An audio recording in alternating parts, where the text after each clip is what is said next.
This is Richard Wolff from Democracy at Work with another Wolff Responds. Here we are 3 weeks before the election, and I want to talk to you about libertarianism, about the idea of crony capitalism. In fact, about all these ideas about a capitalism that is pure or free or perfect or competitive, lots of good words, rather than government-infested or government-dominated or crony or other bad words. What am I getting at here? I think there is a tendency for the people who want desperately to hold on to the capitalist system to find a way of justifying it, of excusing all the things that are wrong with it, by finding a scapegoat in the government. That's right. If there's things going on in the beloved capitalism that we don't like, extreme inequality, instability of the business cycle, immense power concentrated in a handful of firms, domination of the government by those firms, by capitalists donating the money that keeps the political parties functioning and that allows the candidates to buy the TV time needed to win major elections. If all of those and many more ugly dimensions of modern capitalism are bothering you, say the libertarians, say the critics of crony capitalism, it's because the beauty of capitalism has been sullied. The perfection of capitalism has been marred. And it's the government that does that. The powerful, evil, intrusive government that should, of course, have kept its hands and its rules and its regulations and its tax collectors away from private capitalism, because that would have allowed private capitalism to do its wonders for us all. Libertarians want liberty, the liberty of the capitalist system to do its thing, go its way, heal its own failures, and we'll be all better off if we only get the government out of our economy. If we stop making it useful for capitalists to cultivate special relationships with government officials so that we get crony capitalism, capitalism sullied, undone, undermined by the government and the relationships between the government and capitalism. So what's my beef here? Why am I critical of this line of thinking?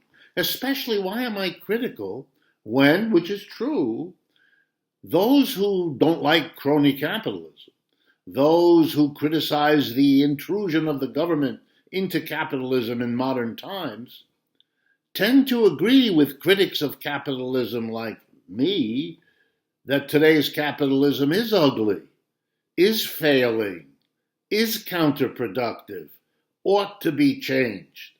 But while we agree that there's a lot to be upset about and a lot that's wrong, we could not be further apart when it comes to understanding why the capitalist system is so dysfunctional right now and what to do about it. So let me make the difference really clear.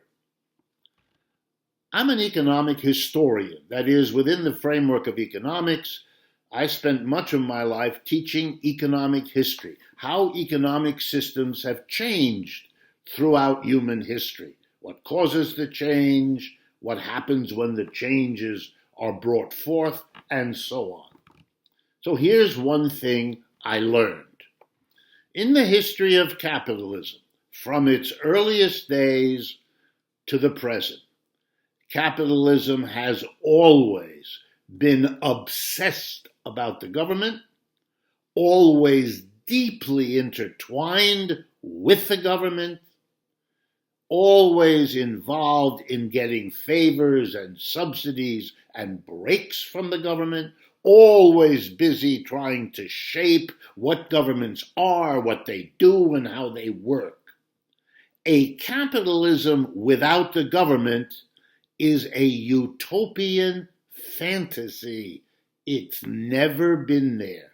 In the earliest days of capitalism, the capitalists fought against the government they were angry at because it was dominated by the feudal lords who were the dominant group before capitalists got there.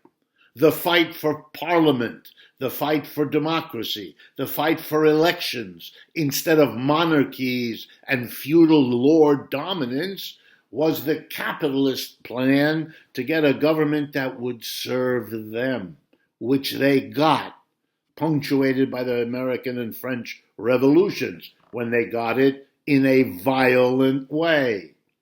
And ever since then, capitalists, because they gather into their hands the wealth of society, have been the dominant influence on the politicians who depend on that wealth to run for office, to rise in the ranks of their political parties. They need the help, the support, the money, the prestige that comes from the capitalist class. It's a much longer, trickier game politically to rely on the working class. So most politicians, doing what they do today, sucking up to where the money is and where the power is. And in capitalism, we all know where that is. So it's a fantasy, a utopian fantasy, and as such, I have no complaint about it. Just don't mistake a dream, a fantasy of a magnificent world you're imagining for what is going on now. But there's another side to this crony capitalism, this libertarian kind of thinking, that is even more important to criticize. Capitalism, in my judgment, is what is causing the problems of the world today, including the behavior of the government, which capitalists are more influential on than anyone else. It's the capitalists who maintain the lobbyists who literally write the laws in much of the United States and much of the capitalist world. They donate to the candidate, they donate to the party, they fund the party, they pay for the lobbyists who write the laws. I mean, who are we kidding? The government, if you don't like it, is the creature of the capitalist, and it always was. But there's again even more to be critical about. Who fires you when you lose your job? A capitalist. 90% of the time, it's a capitalist. Who throws you out of your house if you can't make the mortgage? It's a capitalist.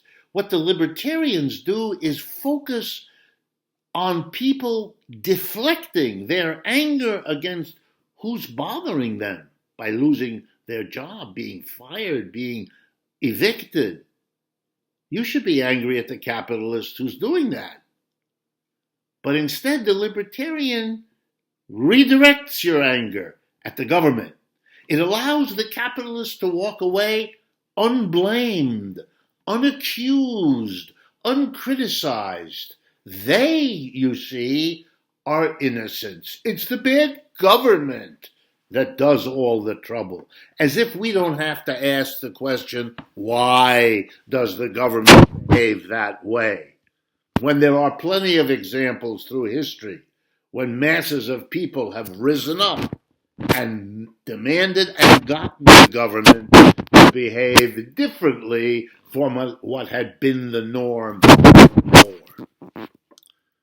Capitalism doesn't have cronies, so that you can erase the crony and leave us with a pure, perfect capitalism. There never was one, there isn't one now, and blaming the government is very useful for the capitalists, but only leads to the dead end of libertarianism, in which you don't seem to have to analyze why the government is playing footsie, cutting deals with crony capitalists, and why it's serving the capitalists.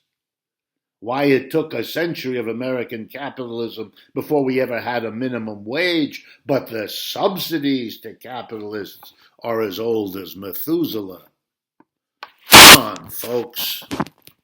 It's time not to be dissuaded from the critique of capitalism by pretending that capitalism is wonderful if only we could get that nasty outside influence of the government away.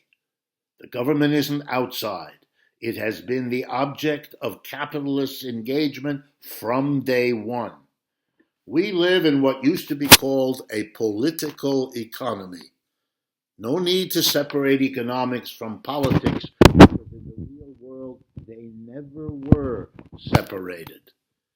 We live in a capitalist economic/political system.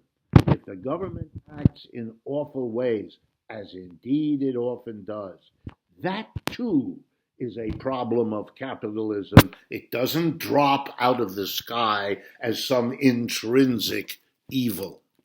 This is Richard Wolff for Democracy at Work.